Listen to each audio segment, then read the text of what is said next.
It might be she used to think such things possible before sorrow had embittered her that Ruth had worked her way through the deep purgatory of repentance up to something like purity again.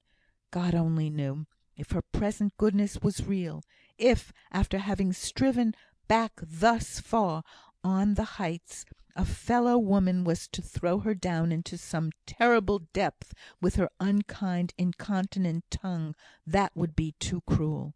And yet, if there was such woeful uncertainty and deceit somewhere, if Ruth no, that Jemima with noble candour admitted was impossible.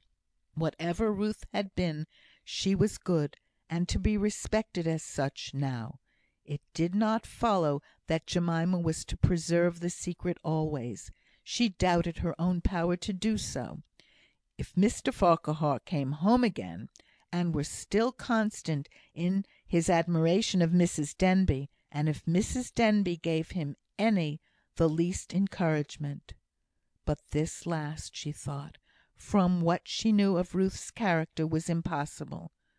Only, what was impossible after this afternoon's discovery?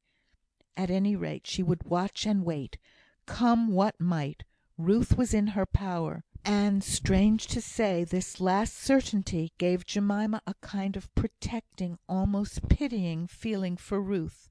Her horror at the wrong was not diminished, but the more she thought of the struggles that the wrongdoer must have made to extricate herself, the more she felt how cruel it would be to baffle all by revealing what had been. But for her sister's sake she had a duty to perform. She must watch Ruth. For her lover's sake she could not have helped watching, but she was too much stunned to recognise the force of her love, while duty seemed the only stable thing to cling to. For the present she would neither meddle nor mar in Ruth's course of life.